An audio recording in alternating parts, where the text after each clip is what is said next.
They say opposites attract. That's why the Sleep Number Smart Bed is the best bed for couples. You want a bed that feels firm, but they want soft? Sleep Number does that. You want to sleep cooler while they like to feel warm? Sleep Number does that too. J.D. Power ranks Sleep Number number 1 in customer satisfaction with mattresses purchased in-store. And now, Sleep Number Smart Beds start at $999. Prices higher in Alaska and Hawaii. For J.D. Power 2023 award information, visit jdpower.com/awards. Only at a Sleep Number store or sleepnumber.com.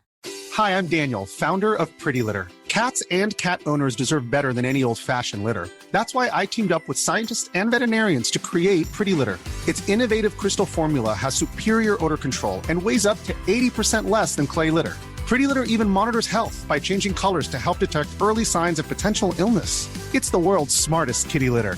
Go to prettylitter.com and use code ACAST for 20% off your first order and a free cat toy. Terms and conditions apply. See site for details. Hello and welcome to this. It is the Ergonomics Podcast, the podcast which is, well, notionally at least, about rugby and business. As always, it's brought to you by Beardmore & Co. Independent Financial Advisors, and yes, as the name suggests, that does have something to do with me. So if you want to find out more, go on the website, Beardmore & Co. Independent Financial Advisors, investments, pensions, financial planning, etc., or just find me on LinkedIn for a bit of a chat. I'll be joined shortly by Mark Evans. Now, if this is your first time listening to Ergonomics, Mark is currently at Fiji Drura, running the rugby operations there. Formerly, he was of Harlequins, being CEO, also stints at Saracens, and has had many roles in between, and gives us a fascinating insight week in, week out on the business of rugby. But before we do that, you need to go and check out Tim Cocker. Tim is intrepidly exploring all around South Africa. He's done... What on earth has he done? The week with the schools, I can't even remember what it's called, as well as attending the Ireland South Africa game, and has done numerous great bits of content. So if you like your rugby, if you like the fact that Tim has got on a plane to make even better rugby content than he already makes on his YouTube channel, go and find him there. Subscribe, comment, do all those good things, but most importantly, enjoy it. Right, enough of that. Enough of the housekeeping. Mark, how are you? Yes, not bad, actually. Nice time of the year in Fiji. Not quite as hot as it can be and not as wet. So, yeah, nice. So, do you know, I was just thinking then, one of the hallmarks of this podcast now is we have a topic and we ignore it. And I think that's a really important quality that we've developed. So we're going to talk about sevens, but just prior to recording... Yeah, you were telling me that do that as well. We can do more than one thing. Hopefully, fingers crossed. But before we do that, you're off to watch Wales play. Well, yes, I'm calling it work. Yes, yes. I'm off to Sydney this weekend. Australia, Wales, and the Fijiana against the Wallaroos. I should, very nice. That's and then next week I'm going to Auckland to watch the All Blacks against England. And then the week after that, we're taking a board meeting to San Diego. A board meeting in San Diego, essential. Absolutely. It's very important, the West Coast, in our next phase of development. And we've got meetings with some people from US Rugby, some people from MLR, some people from World Cup USA, Fiji Water, who are based in LA, and are the biggest Fijian company, them and Fiji Airways, who we will obviously be flying with. And yeah, it's sort of, and obviously all the Fijian FIU people will be there, and our board don't meet them very often because a lot of our board are offshore, and obviously New Zealand Rugby, who are we hold a license under them, and they are a funder. So yeah, I'm calling that work too. Actually, that one is work. That sounds like work. To be fair, there's an awful lot of moving parts going on. Yeah. So interesting. So I've got two questions. I'd rather be in North Dorset, frankly, or go on. I'd rather be with Tim in watching South Africa Ireland, but it's a pretty good, consolation prize. I don't know. I don't know about that. So, first of all, I've got two questions for you. One fairly trivial. Are you of the same mind as me that you spend so much time watching rugby and, even more so in your case, knowing so many players and being involved in it? Do you still consider yourself a Welsh fan? Or your English ties do your English ties mean that you root for England when you watch them play? Or both? But yeah, yes, complicated. No, I do support Wales. For a while, when I was very much in playing and coaching in England and was for quite a long time, and I knew most of the English players, or I coached some of them. I found it very difficult. I sort of sat there and was quiet, really. Yes. I just sat, but as you get older and you move back to your sort of roots and what have you. No, I would define myself as British, but it's funny, really, because in football, absolutely wouldn't give it a second thought. If Wales played England, absolutely Wales every time. But in the sport where I've spent so much time in English rugby, I'm a little bit more ambivalent. But if push came to shove, I mean, I support England in every other game when they're not playing Wales. And the only time I've ever gone against Wales was last in the World Cup. I couldn't help it. I was so Fijian. It was ridiculous. I'm sure that makes a lot of sense. But people think, I said, you've got to understand. It's a bit like saying, do you think Warren Gatland secretly wants the All Blacks to beat Wales when he's the coach? No, of course he doesn't. Does that mean he's any less of a New Zealander? No, of course it doesn't. Don't be just so bloody stupid. Yeah. It's professional sport. We get paid to, if we're lucky, to do what we love in different parts of the world, and it's incredibly interesting.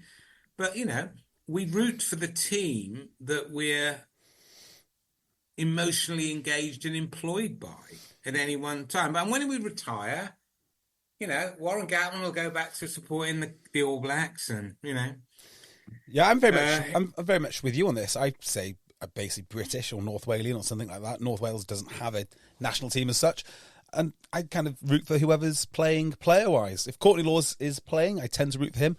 Although I do fall into the trap of saying I don't want to support Wales today, and 10 minutes in I do support Wales. And that always happens. I'm not quite as flexible as that. I mean, I do. I would say I support Wales in all sports, including rugby. But because I've spent so much time in England in the sport, I find that game difficult. And I must admit, I was in no doubt during the World Cup. Fiji, Wales, I was Fiji, no question. Yeah, good. Because I knew everybody. I knew all the players. I knew the coaches. I was terribly invested in it. What it means, storylines. It's always the storylines that get me. If you've watched the Premiership, you know how hard the boys have worked to get in there. Then you tend to root for them. And I'm sure I'd do the same if I watched URC. If I knew how hard the Welsh players worked to get in there and their storylines, it'd be the same thing. Yeah, it's what marketeers call, it's an extreme form of what everyone's trying to get, which is engagement. Yes. Fan engagement, which is a real buzzword. It basically means, or buzz phrase even, well, it basically means, how passionate do you feel about your team? Make people care. Yeah.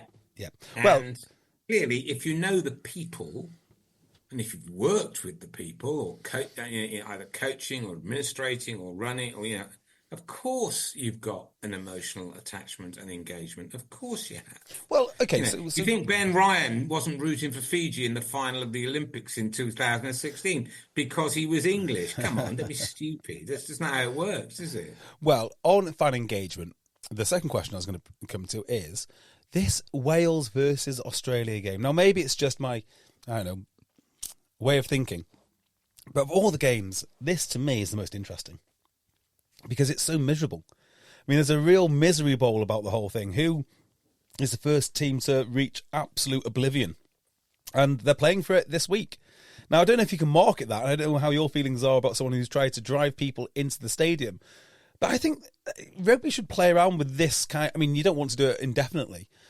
But they should play around with this because I just think it's a fascinating game. I'd rather be watching this one because if you can get these players motivated enough, that pride not to be the worst team, there is something in that. Well, I mean, look, I think you've got to be careful you don't exaggerate here, and I think you have to take a historical perspective. And here my advanced years come into play.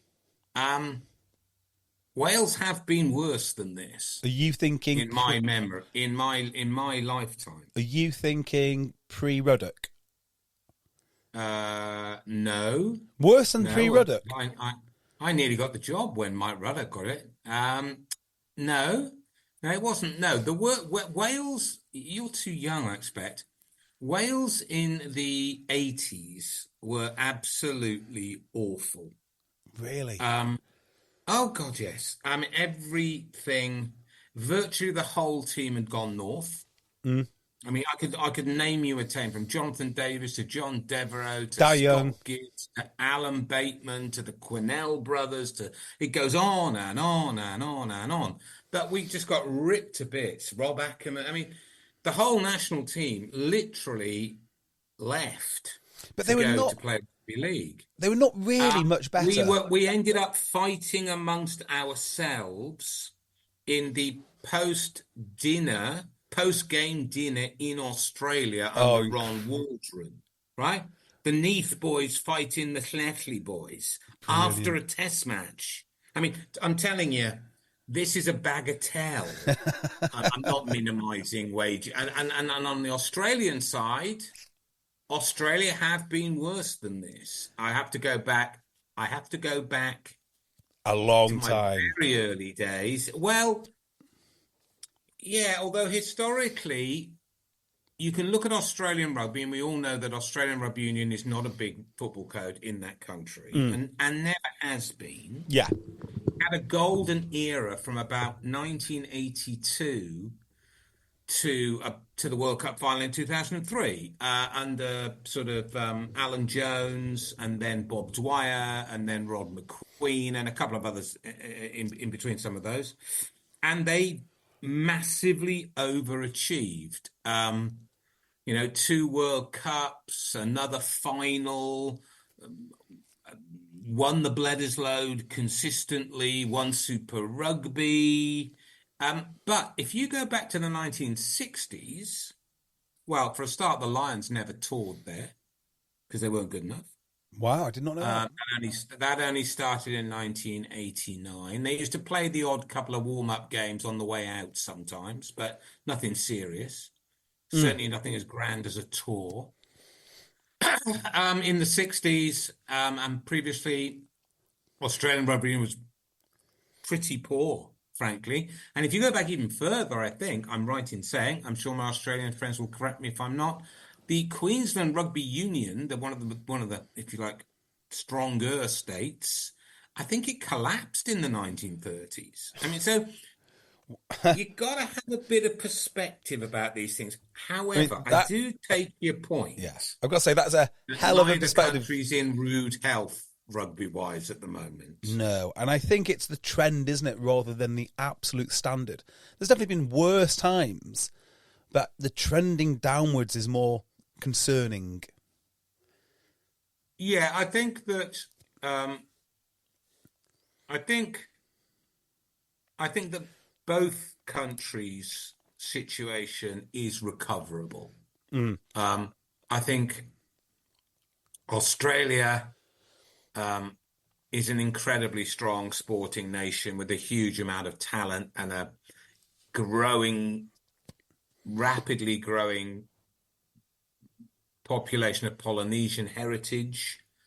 And that if rugby, and it's really dull, isn't it? How many times have I said this in various contexts? If it can get its governance sorted out, which is much harder than it appears, and has been a problem for many years. I mean, Australia could, it's still got a playing base. It's still over. Well, I was looking at some stats the other day, I think, in Alex Lowe's piece. Yes, I was reading that. It's a really good piece. It still has a reasonably, decent participation base, far higher than somewhere like Scotland or Ireland.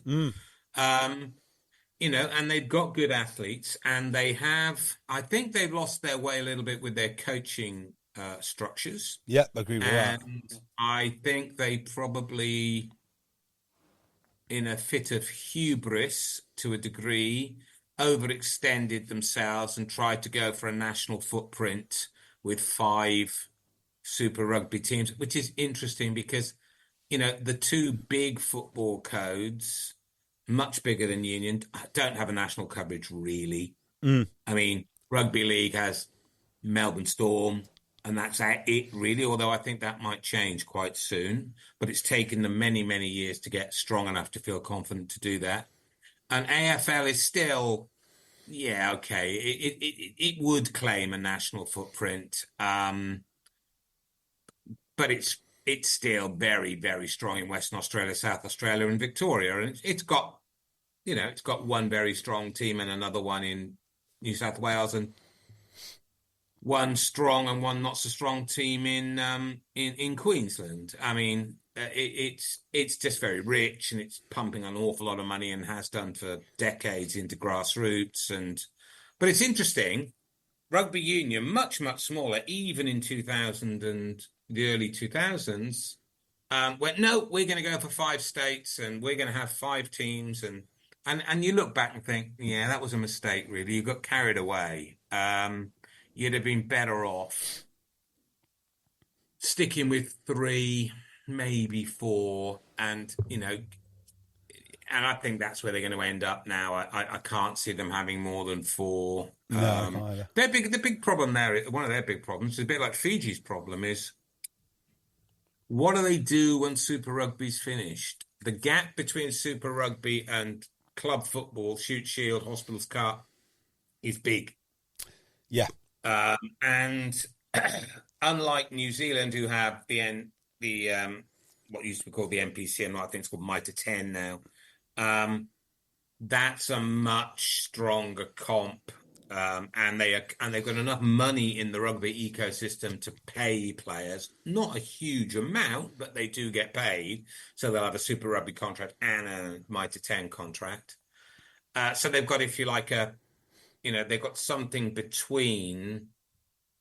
Well, simply, the players can play for 8-9 months of the year instead of 4 months of the year. Yeah, I mean, one of the problems with Australian rugby is they don't play for long enough. Unless you're a wallaby, you don't play for long enough. It's not a problem for NFL players, though, is it? I mean, they play 4 months a year, something like that. No, it's a good point. That is a good point. It's not a problem for the NFL. There again, we don't have the comparison, do we, of NFL players playing 4 months a year against NFL players playing 10 months a year, do we? So we don't actually know.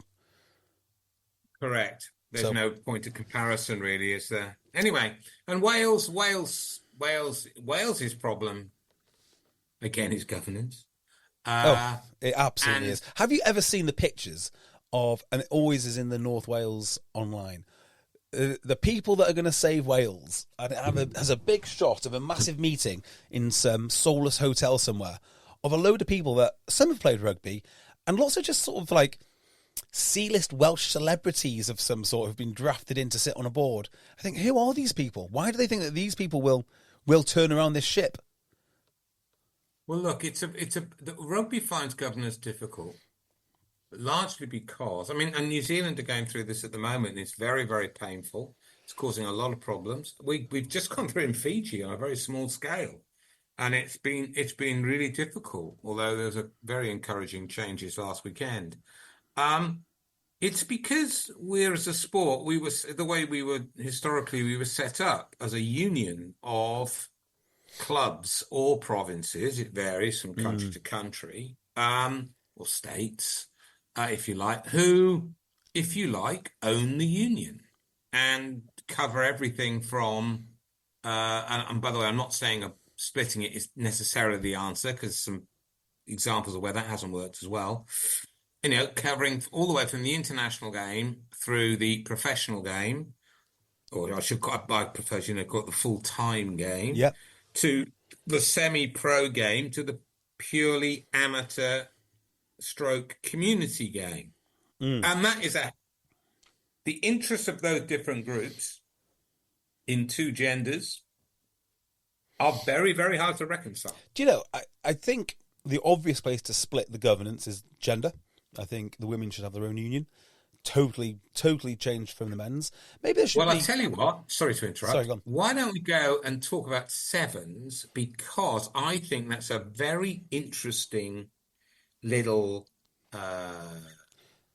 experiment, or maybe that's the wrong word, to look at how that may or may not work, because Well, you yes. look at the changes in sevens in the last relatively short period of time. It's been significant, and it's interesting to see whether we think it's going to work. Well, I'm glad you mentioned. Yeah, okay. So I'm glad you mentioned governance in the sevens, because sevens to me is the absolute perfect example of mission creep from unions.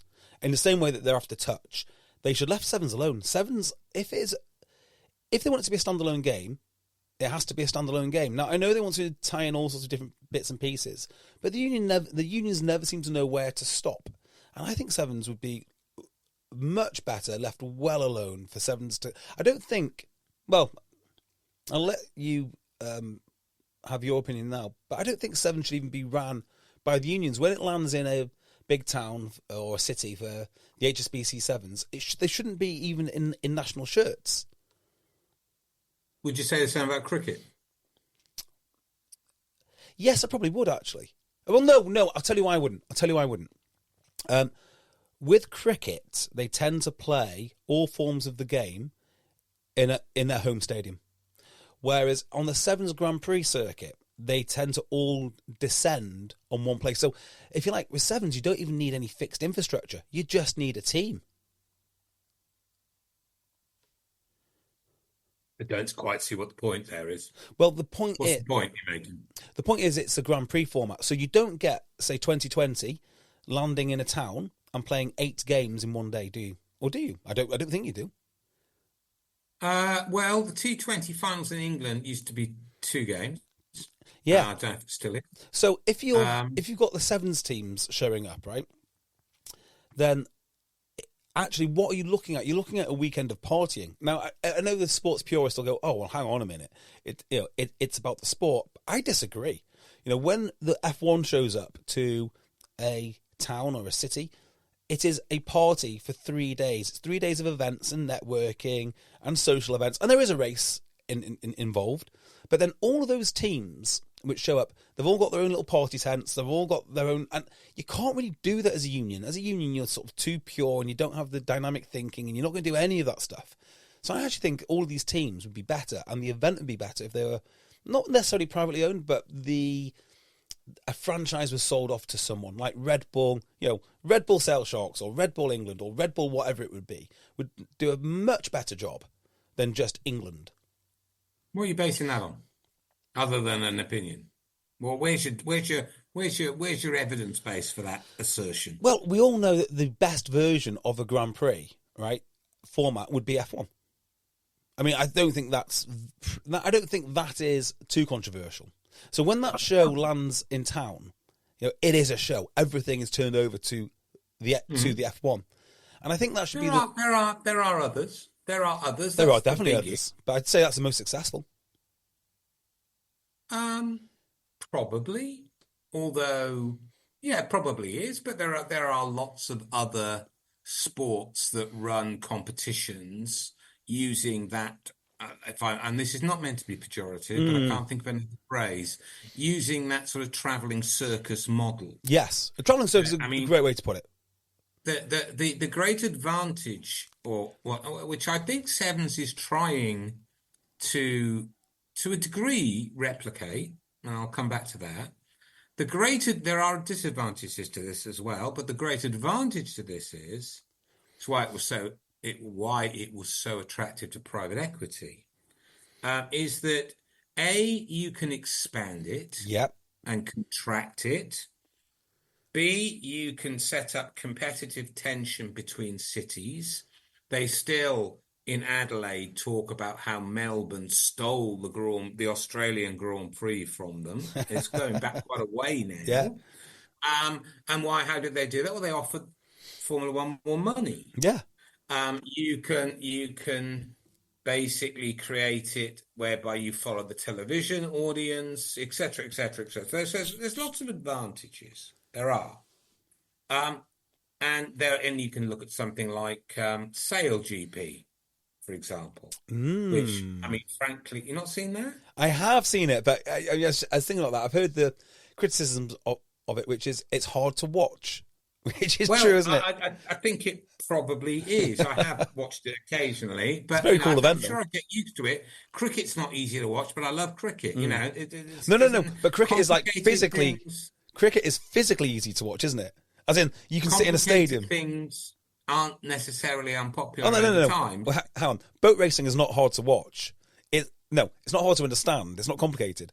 It's literally hard to watch. I do struggle at what they're meant to be doing on that. Anyway, we digress into Sail GP. Let's not do that. I think what the Sevens is doing, Sevens is interesting. I don't agree with you that it would work better as a franchise model because I think that Sevens has got a lot of advantages for the game. And I would not be a fan of somehow hiving it off in terms of ownership. I think what I think Sevens is, and I should say I don't enjoy watching it very much. Okay, so so here I know Fiji is an exception. There are reasons why they love Sevens. It's still probably it's close now with us, but it's still very, very important. It's still very, very important. But Fiji are an exception in most countries. And in most rugby countries, most traditional rugby countries, Sevens is actually a bit of an afterthought. Although it's quite interesting when you look at the rankings, two things. One, there's certain countries that really now do take it quite seriously that didn't used to. Yes. So France, for example. Partly because they've got the Olympics in their own country this year. Yep. But France didn't qualify for the last Olympics. The French men's team did not qualify. They didn't go out. Right? They didn't go out in the repechage. They went out. Well, I don't know even they got as far as the repechage. I think this might even be in a time when France stopped running a team, or I don't know. But anyway, you look at the records. France did not qualify for the last Olympics. I think, but now they've just won the World Series, although they only came fifth in the regular season. They won the playoff, if you like, in Madrid. They've got the most famous and best rugby player in the world playing for them, which is doing a hell of a lot for the profile of Sevens as a code. I don't think you should turn your nose up at any form of rugby that gets a global audience like the Olympics does. And I also would say, and don't forget, we've also created Rugby World Cup Sevens, and we even have Sevens in the Commonwealth Games, much smaller tournament, I agree. And then you look down the listings and you say, well, who's going to Paris? And you've got the usual suspects, but you've also got Spain are going. Yeah. Right.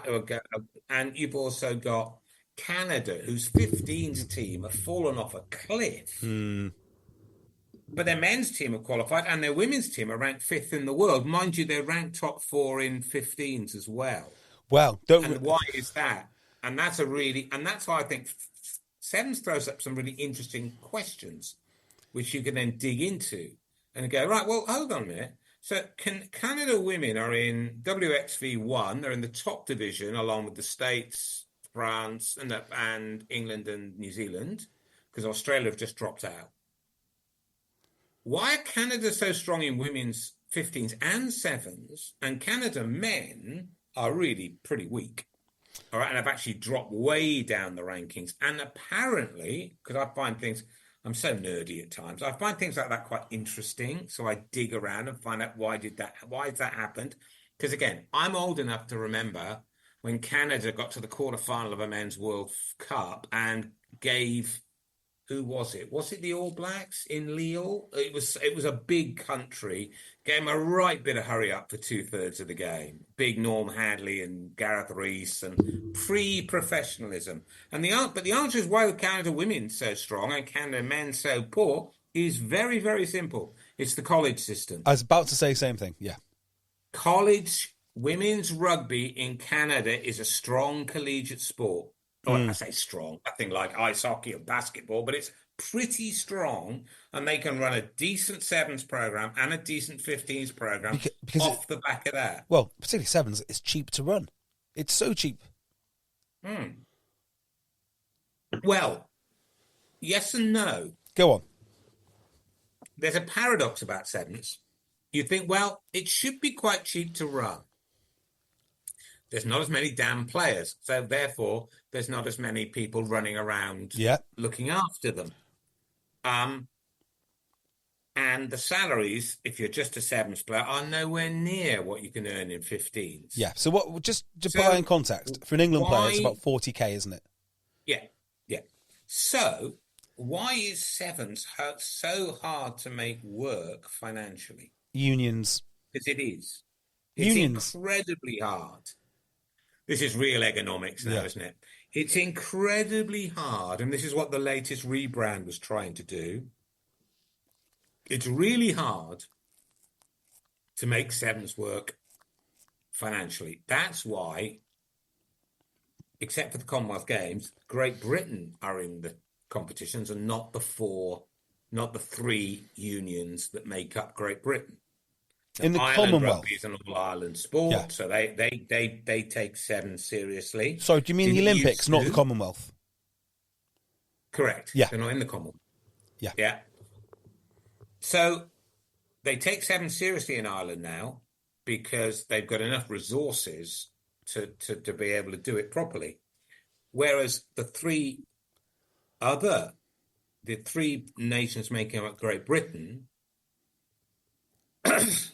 have basically stopped running their sevens program on the grounds of cost. Exactly. And this is the problem. Go on. Well, hold on. Why is that? Let's get to the end of the explanation. Otherwise, our listener will think, well, you never answered the point you raised. Sevens is hard to make work for a very simple reason. It's incredibly hard to turn it into a broadcast product. Why? Yeah, why? Well, you talk to anybody in sports broadcasting and they would basically say, so it's the reason why Test cricket is quite hard, except in Australia and England and to a degree India, hard to make work financially, is that most sporting events on the television are in 2 hours packages. Okay. People want to sit down and they do not. Sevens takes 2 or 3 days. Yes, it does. But so does the F1. Why does it work? Why does it work at the Olympics? These things are actually, you think, why is that? And the answer is really simple. It's because the thing about sevens, even if you don't integrate the men and the women's competitions, which we'll come back to in the way, which is one of the things they're now doing, is a very strong business reason for that. Very strong. And I'll come back to it. But in the Olympics, it's easy because you can switch on. And this year, obviously, it's in our time zone. But, when it's not, it doesn't matter. You switch on. I want to watch the sevens. I'll watch Fiji and I'll watch it. And on Great Britain are on. Yeah, okay. And you get to the business end, which is what everyone wants to watch. You can't put 2 sevens games within about an hour and a half, 2 hours of each other. It's physically impossible, right? Yes, you just can't do it. Yeah. You can't. I heard you banging on about the North Dorset sevens earlier in the week, right? Hard. Well, you imagine that at the highest level, you can't win a semi and then play your final within. So it doesn't matter in the Olympics because the broadcasters just go to another sport. Well, we'll be back at the sevens in an hour for the final, and off they go to the swimming. Right? It all works. This is true. That doesn't work, even if you're coming from Hong Kong or Dubai or Vancouver or wherever else you're shooting it from. And one of the reasons they brought the women's sevens into it, which again massively increases the costs. Huge, twice as many hotel rooms, twice as many flights, twice as many games, etc. Well, not quite twice as many games, so they reduced the number of teams. But the idea was you would hopefully get a last day or maybe even a last 3 hours, which is about as much as the broadcasters will tolerate, where you simply go semi-final of the women, semi-final of the men, semi-final of the women, semi-final of the men. Third place play for the women, third place play for the men, final. Yeah. Here you go. There's your package. there's what you're trying to sell. That's when the crowds are highest. It looks better. The party's been going on for 2 days, but you've been to a big sevens competition, I'm sure. I have. The party, the party goes on for 2. Well, knowing you probably don't even make the final. But I don't. most of us, yeah, there we are. But most of us, yeah, we might not go to too much on the first day. It's a drinking marathon. But actually, when it gets to the good teams playing each other, we'll take our beer and go and watch it from the stand. And that's what they're now. And the problem was always there was a game, then there's this huge gap, which didn't matter at the ground because you just had another beer. Yeah. But it matters for TV. You can't fill that. You've got to do something, haven't you? Like the Vars final, the women's Vars final, the cup, and then the cup. And that gives you about 80 minutes sort of viewing time. And that's, excuse me, and that's what they're trying to do. They're trying to choose the right cities. They basically took a view, and I think it's too early to say after 1 year whether it'll be successful or not, but I think they took a view that a bit like Super Rugby, it had got bloated.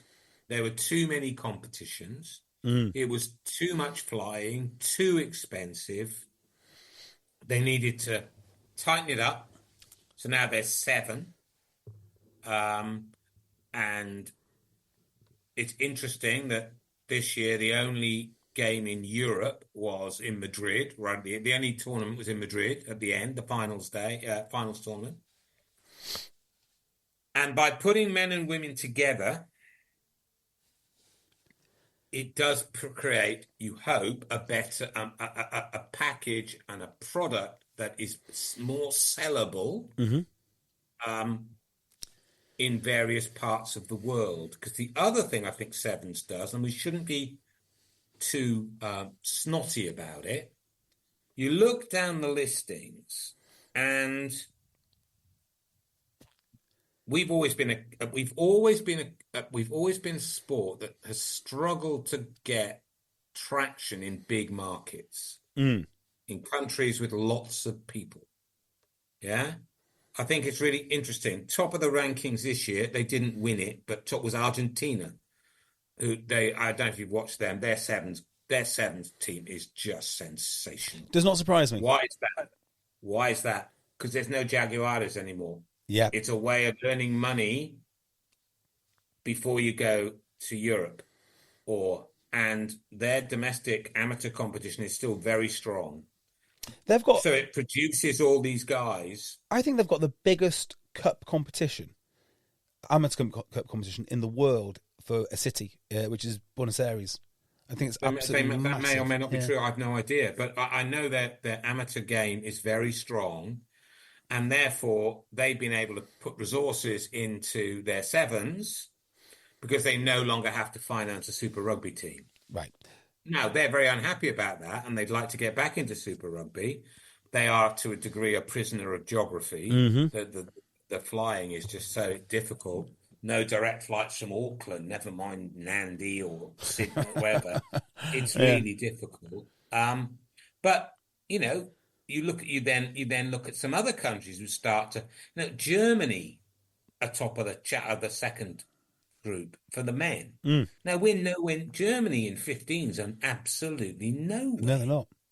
So right, but they're not far away in sevens. Kenya, who actually have been a lot better than they are at the moment, but Kenya have been a force on the seven circuit. Well, have you ever watched Kenya? You ever watched Kenya play 15s?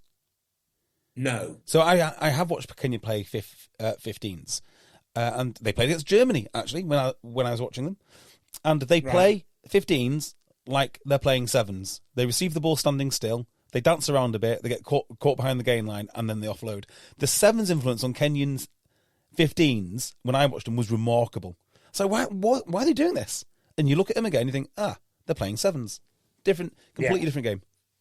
Well, and then you look at the women's game, which I know we sort of said we come into, which is that, you've got some, well, we've mentioned Canada, right?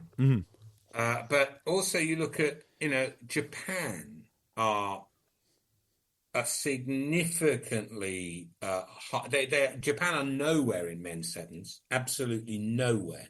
They're like bottom mid-table of the challenger competition, below teams like Uganda.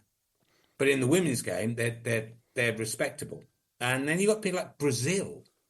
Yeah. So again, whose men's game is nowhere. Now, my point is this, and the one, of course, was most interesting of all, and they train in New Zealand, is China. Yes. Are they training in New Zealand? They train in New Zealand, yes. Wow. So we were talking about this. Down in the Bay of Plenty. They won the Challenger competition, and they came through the repechage, and they think they knocked out Spain because they're in a group with New Zealand, Canada, and Fiji in the Olympics. Now, I don't think rugby as a game is big enough to be snotty about sevens or any form of the game that at least gets some penetration, men or women, into more countries. Yes. Particularly large countries. However, where it's incredibly expensive, it's incredibly difficult, and it's also fascinating to look at some quite big countries. You look down the women's and men's sevens rankings, which I am as we speak, and there's also some quite interesting geopolitical points to make that I think come out, which are just interesting. So, other than Fiji, not a Pacifica team to be seen in the women's rankings. Yes. No Tonga, no Samoa. Okay. I think you're probably best placed to tell me why. I think that might be cultural. Right. Okay. No Georgia. Anyway. They say opposites attract. That's why the Sleep Number Smart Bed is the best bed for couples. You want a bed that feels firm, but they want soft? Sleep Number does that. You want to sleep cooler while they like to feel warm? Sleep Number does that too. J.D. Power ranks Sleep Number #1 in customer satisfaction with mattresses purchased in-store. And now Sleep Number Smart Beds start at $999. Prices higher in Alaska and Hawaii. For J.D. Power 2023 award information, visit jdpower.com/awards. Only at a Sleep Number store or sleepnumber.com. Hi, I'm Daniel, founder of Pretty Litter. Did you know cats tend to hide symptoms of sickness and pain? I learned this the hard way after losing my cat, Gingy. So I created Pretty Litter, a health monitoring litter that helps detect early signs of illness by changing colors, saving you money and potentially your cat's life. Pretty Litter is veterinarian developed, and it's the easiest way to keep tabs on your fur baby's health right at home. Go to prettylitter.com and use code ACAST for 20% off your first order and a free cat toy. Terms and conditions apply. See site for details.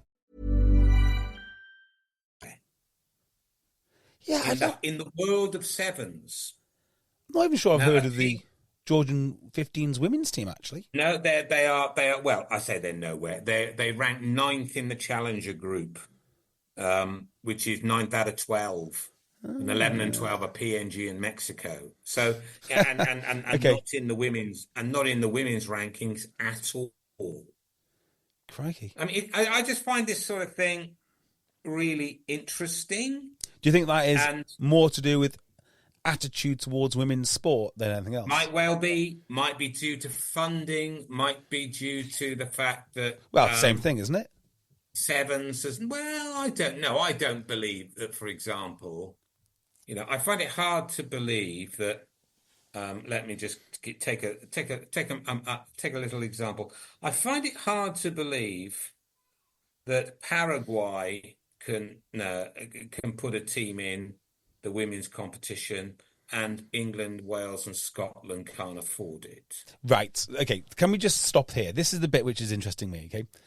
Okay. So the fact that the big unions, the biggest unions, I don't care what anyone says, the biggest unions, which would be the home unions, and I say biggest, I mean obviously they're not, the top 4 unions, but they're big unions. Cannot afford.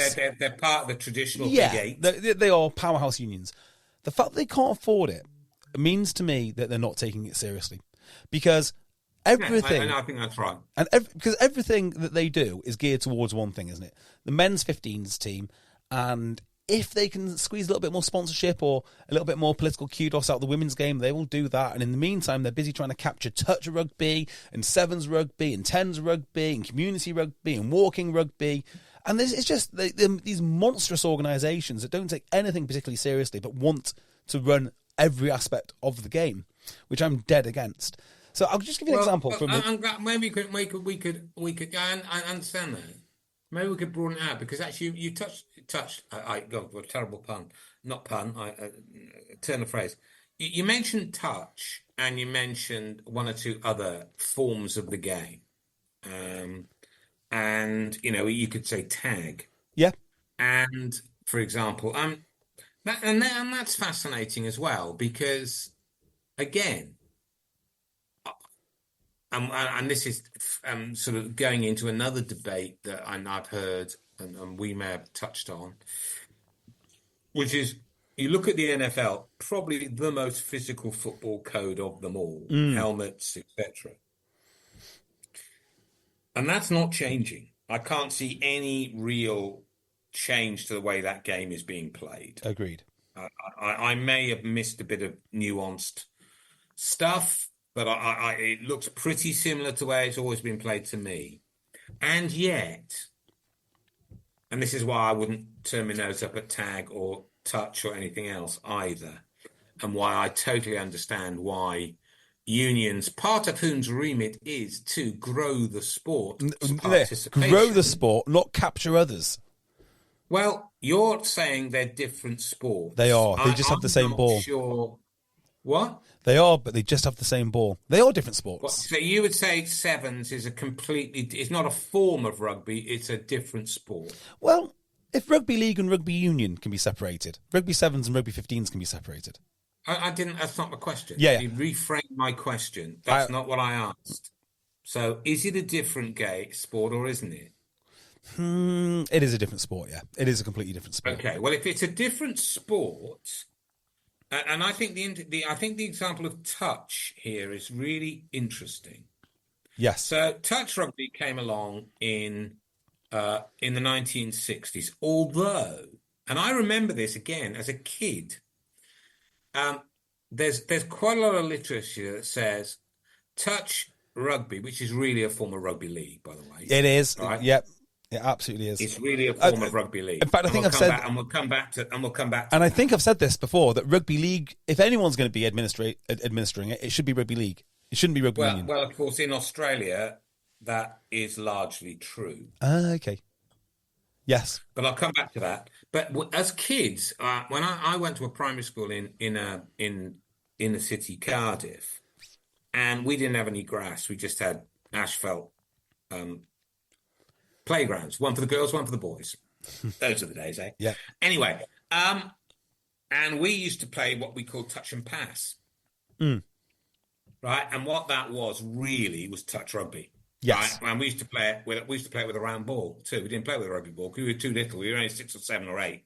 The rugby ball was too big for us. So we played it with a little football, or a little size 3, and just passed it. And you passed it when you got touched. It's touch rugby. Of course, right? It is. And it was quite apparently, again, I'm very nerdy. It was quite popular in northern schools. A touch and pass, and that's what we called it, touch and pass. Let's go and play touch and pass. That's what we called it. Now, in the 1960s, it was codified into touch rugby in Australia, played over slightly over half a pitch size, which is interesting. Whereas I've always thought sevens would be a better sport on a smaller pitch. Yeah, probably, right? Actually.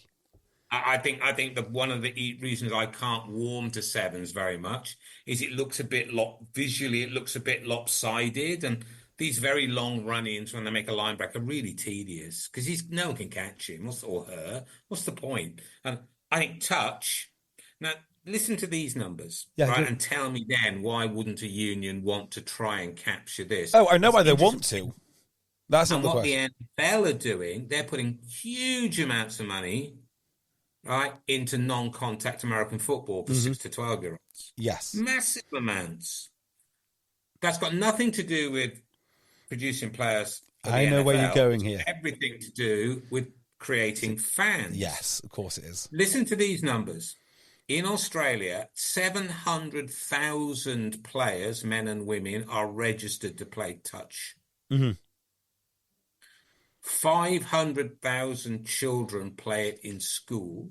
Okay, so far so good. And Like it. 100,000 play it casually. That's 1.3 million people playing, I would argue, a form of rugby. Yes, it's a form of rugby, but it's a different sport, right? So there's a few problems that I have with this. In fact, there's many problems. So I'll just start with a quick anecdote, which is over COVID, when we came back to play rugby, we were given this ridiculous proposition that we can't tackle each other, but don't worry, you can play touch. So we all had to turn our attention to touch.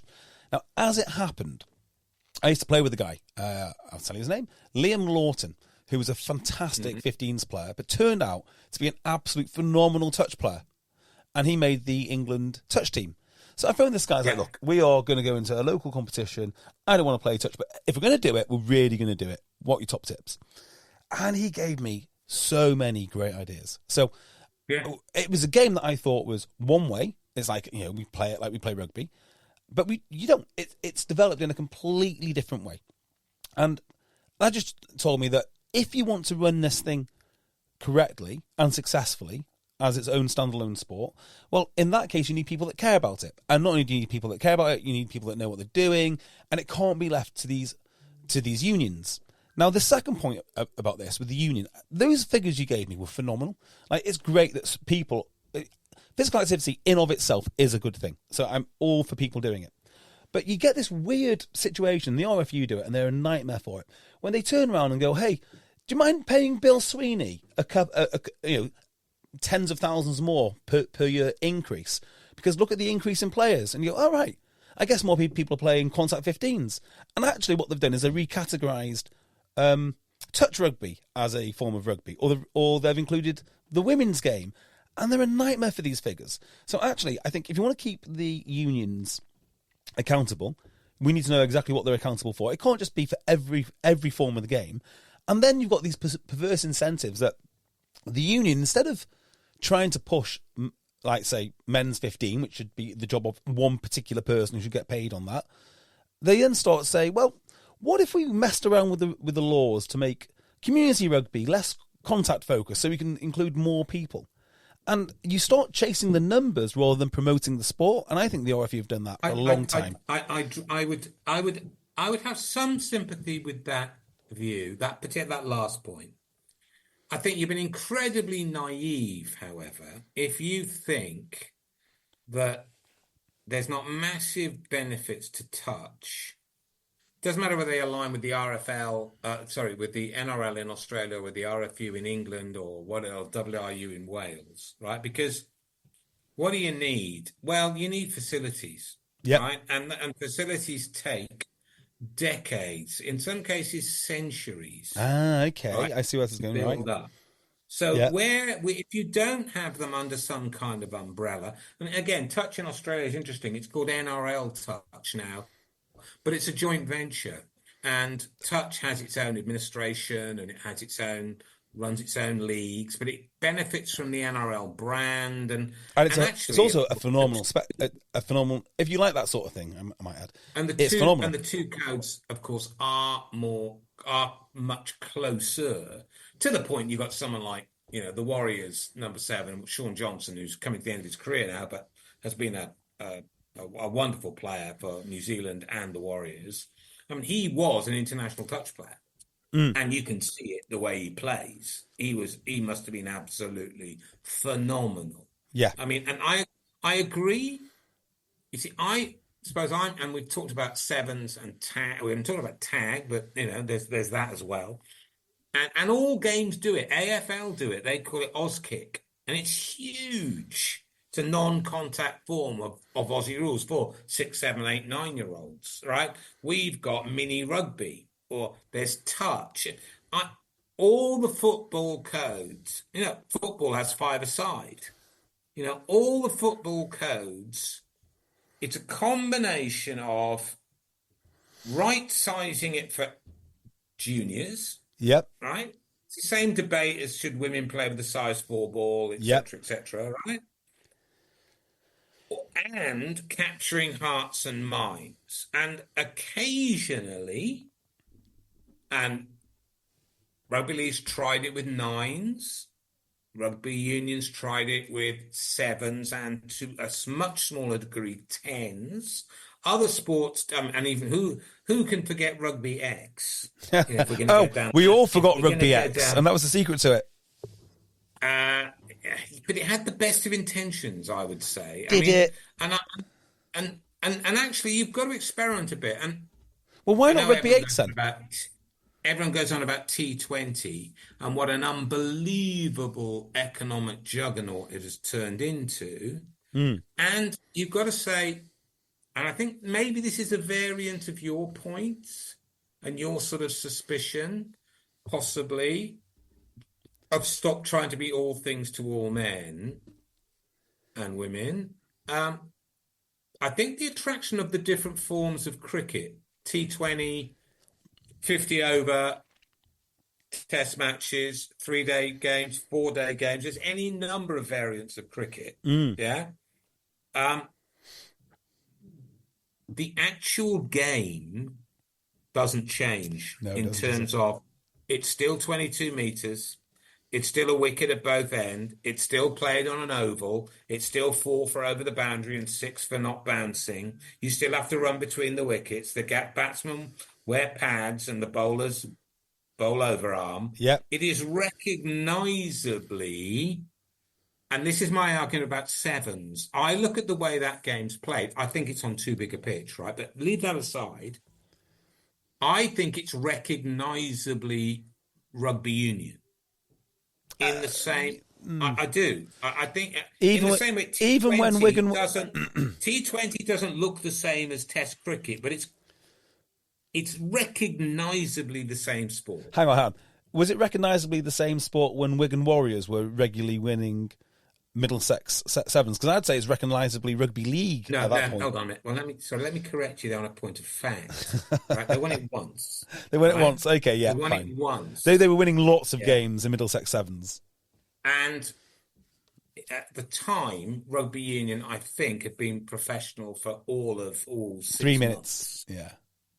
And that was an unbelievable Wigan Warriors team, including any number of people who played a load of union, including Sean Edwards and Inga Tuigamala. So Owen Martin of Fire. So yeah. To say that was a bunch of rugby league players is stretching it somewhat. But there is a point here, right? Which is rugby sevens, by aligning itself with rugby union, hasn't actually got access to all of the best rugby players for rugby sevens.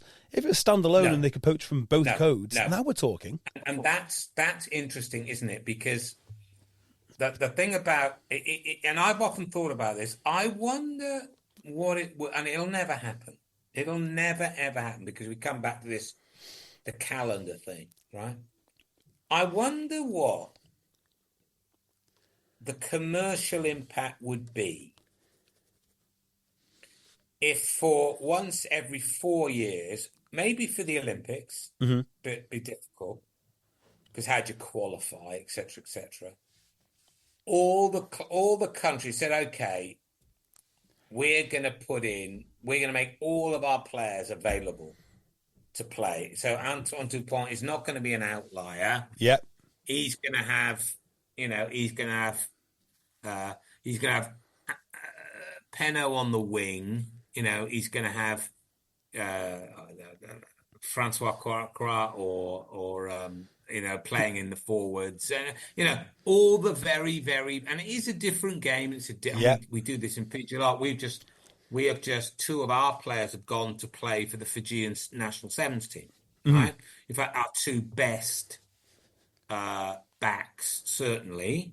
Our 2 best outside backs, I think that's fair enough. Otherwise, I'll upset Frank Lamani for a start. But our 2 best outside backs have gone to represent Fiji at the Paris Olympics. Okay?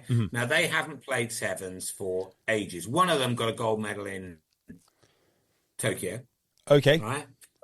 And the other is just a sensational winger. The one who skinned Johnny May at Twickenham. Oh, with yeah, the yeah, yeah, Dragons. yeah. What's his name? Stino.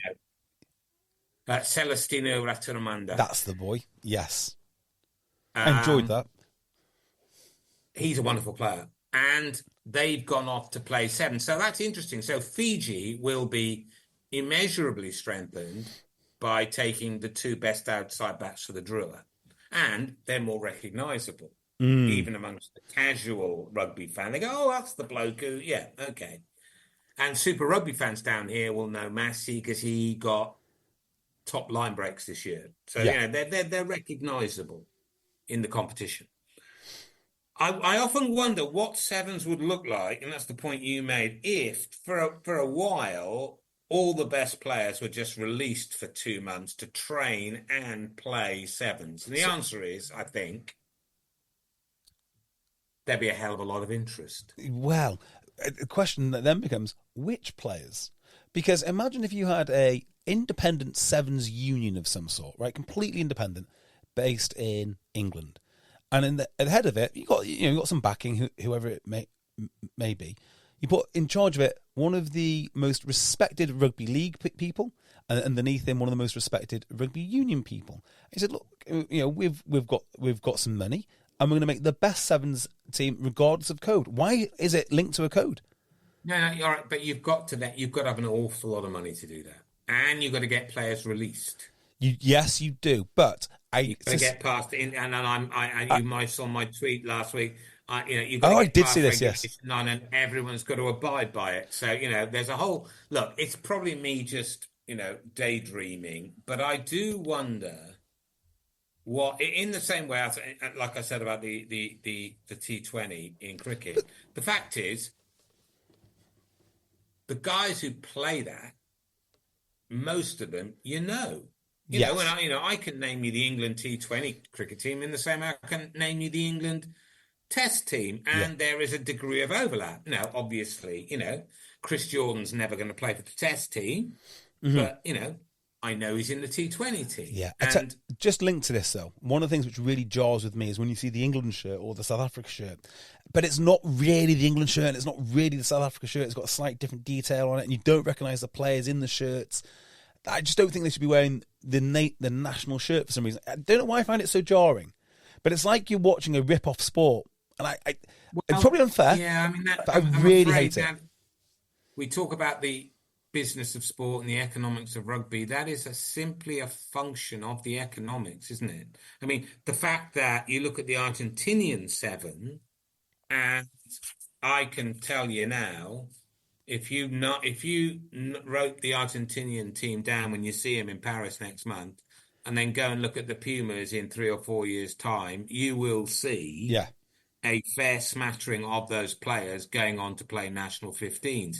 In the same way, and they still talk about it down this part of the world, when Rotofoko and Lomu and all those guys were all playing sevens for New Zealand. Just taking a slightly different way, because I've just thought about it now. Sevens, one of the things which really attracted the unions to it was Olympic appearances. Yeah. Do you think that has actually turned out to be a net good for rugby? Or do you think it was worth... Yes. Was a squeeze worth the juice? And if so, yes, they should really be disappointed with themselves that they haven't got a GB team in the Olympics. I mean, that just shows... Really, are they that serious? Does it mean that much? Well, no. Hold on, you've got that wrong. Go on. Right, you've got that. Oh, I see that they didn't qualify. Yeah. Right. I mean, one of the big things of getting rugby into the Olympics was to get the 3 home unions to agree to play as one team. It's the same in football, right? And to get Ireland and get the IOC to agree on the Irish question. Yes. And what you do with. It's an all-Ireland sport at 15s, but Ireland is part of Great Britain. Sorry, it's part of Great Britain and Northern Ireland. It's part of the United Kingdom. So how the hell do you square that circle? That circle was squared. And I think it's the point I made right at the top of the show. I would argue the very fact that we've got Brazil playing sevens at the Olympics, and that we've got Canada represented in a way they're not represented at 15s, and that we've got China playing, right? I don't. These things are very, very long term. Trying to shift whole countries to get a slice of their sports market is the devil's own job. Yes. And I don't think there's a reason why so many sports clamour to be in the Olympics, even if it's only once every 4 years. The profile it gives that sport is, you watch how cricket is trying to be in the Olympics, to get in the Olympics. It's really pushing hard. I simply don't get this, right? I simply do not understand. So I get it for the minority sports. Right? It's the broadcast audience, mate. Come on. All right. You're a bright guy. Hang on a minute. So the broadcast audience, granted. So if you're a minor sport, weightlifting would be a great one. The weightlifting's on every 4 years. You think, bloody hell, that is amazing. I really enjoyed watching that weightlifting.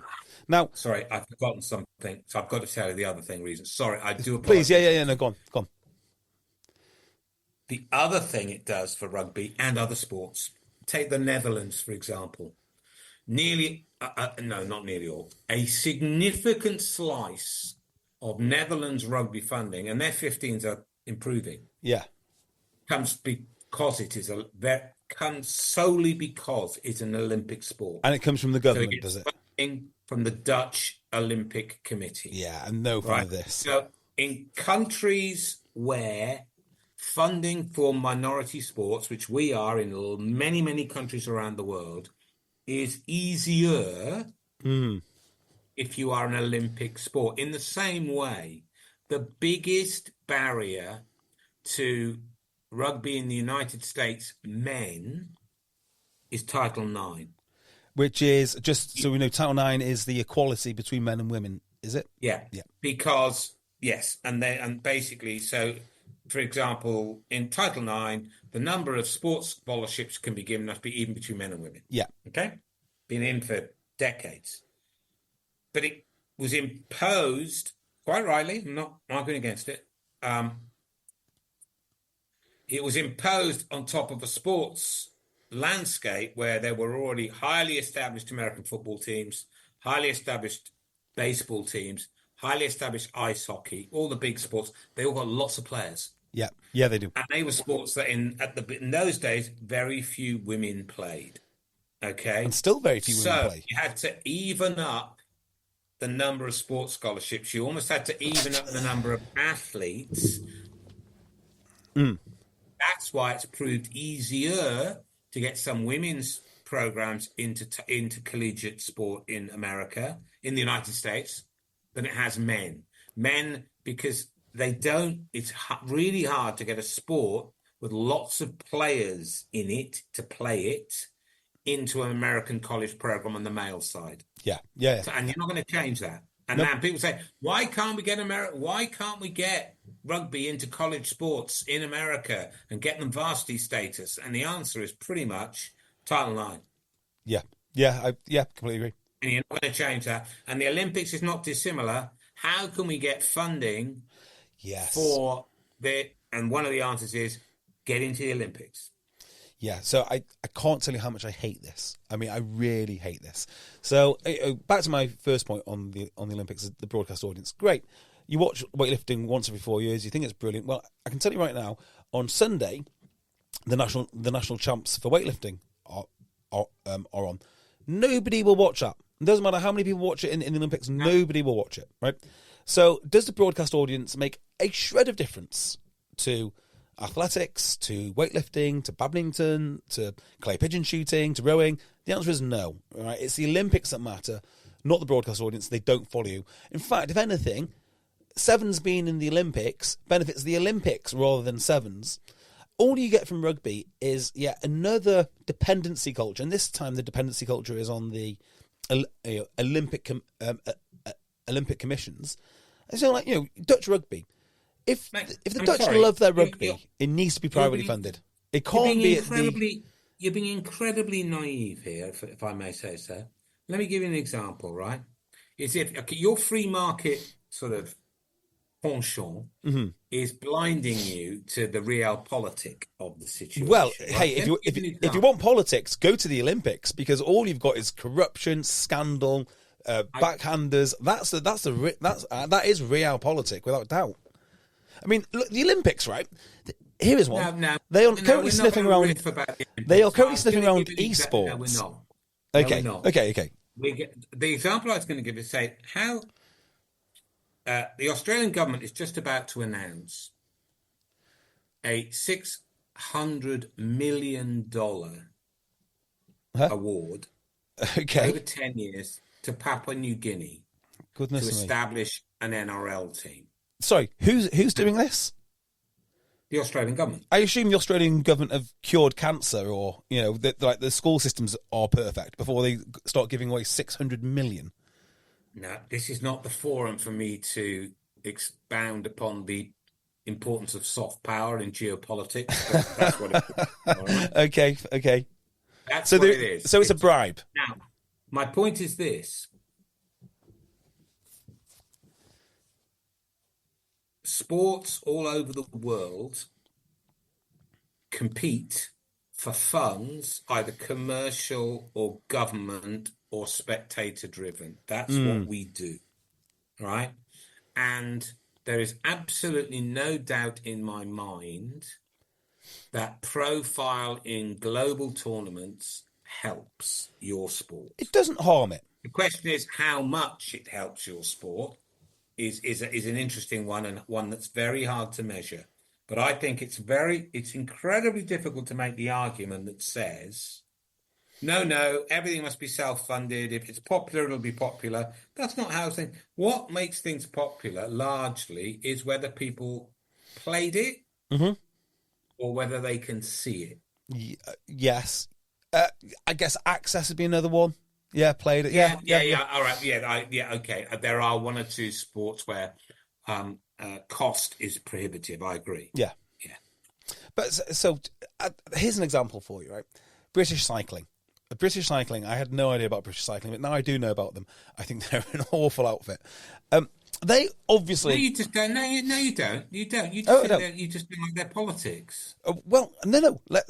So I put this to the CEO of British Cycling. So obviously who I know extremely well, but carry on. Oh, I thought some of the stuff that they came out with was absolutely ludicrous.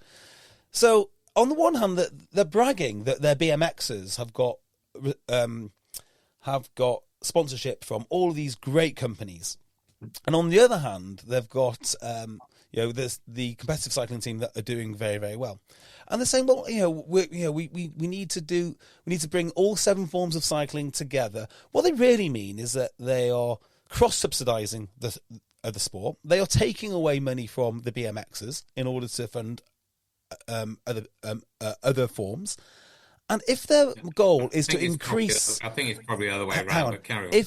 Whatever way around it is, if their goal is to increase cycling participation, I would argue that Deliveroo has done a far better job. In fact, Deliveroo and Uber Eats have done a far better job than British Cycling this year at increasing cycling participation.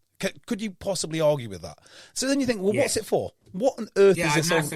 I would massively argue that I'm not quite know where to start in demolishing that argument, but it's impossible. The transformation of Britain from a country who, in my childhood, nobody took cycling at all seriously, at all. It was a means of getting from A to B, and kids liked riding them. Yeah, right. It was a niche sport, although there was a bit of a thing about velodromes, wasn't it, in the 30s and 40s and 50s? Yeah. And we have gone from that to a situation where we've had multiple Tour de France winners who are British, God knows how many gold medals, huge increase in cycling participation, both competitive and simply daily usage, with the health benefits that bring. You look at London now, and you look at it, we used to say, why can't we be more like the Dutch? Why can't it be more like Amsterdam? Well, it almost is now. I mean, the cycle lanes aren't nearly as good, They're etc., not. etc. But the number of people cycling in London and other major cities in this country compared to 50 years ago is nothing short of remarkable. And part of that, only part of that is down to the governing body. Well, hang on. Also, part of it is the fact that we live in a society now. The same reason that rugby is decreasing participation numbers, or at least, anecdotally, it feels that way. So maybe it is, maybe it's not. We can come back to that. You and I both know that you have to be more precise about participation. Is that men, women, adults? Well, regional? again, we're getting into how the RFU dice and slice the numbers for their enormous pay packets here. But yes, okay. Well, actually, most of the participation data is collected by UK Sport, not by the RFU, but carry on. Hang on a minute.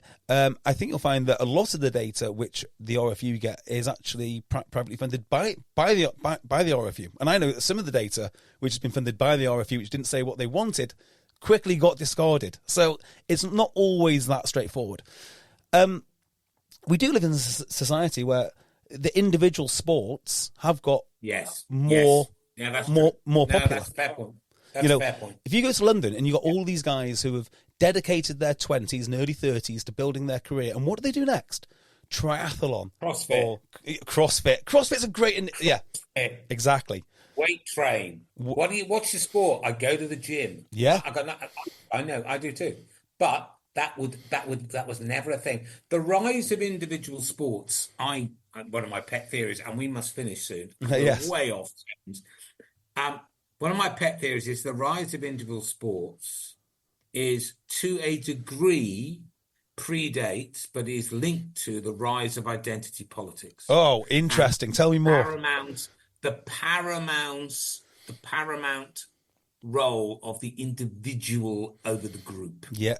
That's a whole different podcast. But is identity politics not the group over the individual? No.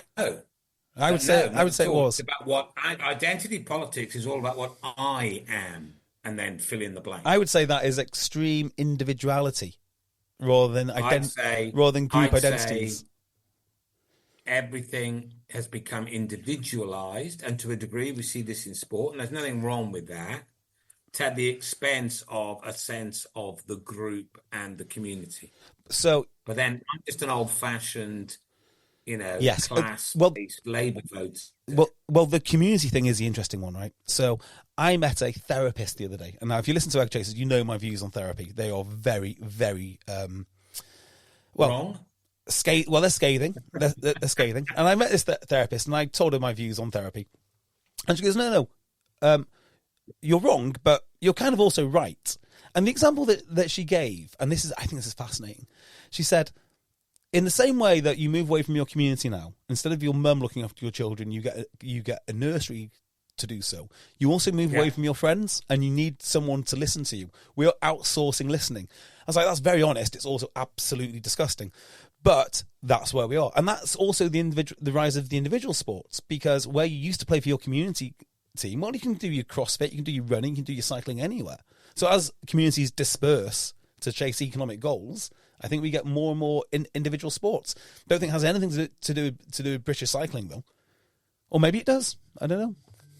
Oh, well, we'll see. Anyway, I think their high-performance programs have been outstanding. I do agree with that. Albeit not without their controversy.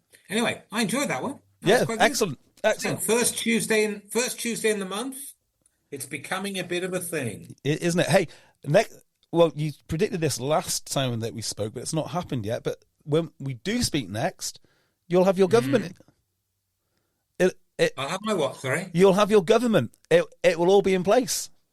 It will. You're looking forward to it, and a very, very, very tough task lies ahead. But we shall see. Yes, I think. I'm quite looking forward to it. I am actually quite looking forward to the change. I've actually met Keir Starmer twice. I haven't. How did you find him? I found him really impressive, and he answered my questions in a way which you wouldn't expect. In fact, the answer to one of my questions was, how do you get on with David Davis when he was the Brexit secretary? And I thought he was going to tell me that he thinks David Davis is a fool, or, words to that effect. He said, no, I go for a cup of tea with him once every week. And we discussed Brexit. I thought that's kind of cool. That's a sort of grown up that I quite like. So we will see how it goes. I think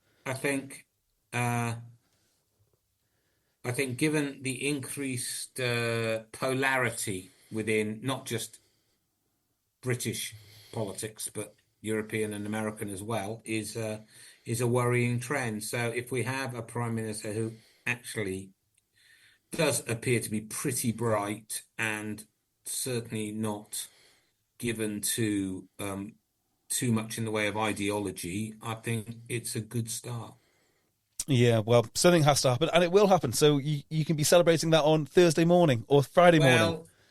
Yes. Well, it's a bit of a long way, but it's all right. I've sent my proxy vote in. We're all right. And well in Hatfield is marginal for the first time in a while, like lots of other places. Why is Hatfield Tory where you are? I have no idea. Hatfield is Grant Shapps' constituency. Oh, is it? Yes, a man convicted of fraud. I think doesn't seem to be any barrier to ministerial office these days. But there you go. No. I'm looking forward to a Tory wipeout. That's what I want. I want them to completely be wiped out so they can reform. Not reform, by the way. Not reform. No. Well, it's interesting, isn't it? The split of the right. It's been the split of the left for a long, long time. You split, and in the first pass of the post, you lose. It's as simple as that. Yeah, I think you've got to do some losing first. You've got to do some hard losing to work out what you need. Interesting. Okay, mate. Right, I shall see you next Tuesday. Enjoy Dorset, and I'll try to make the best of the Harbour Bridge and the tunnel. Fantastic. All right, mate. Take care. Take care. Cheers. Bye. See you, Mark. Cheers, boy. Take care.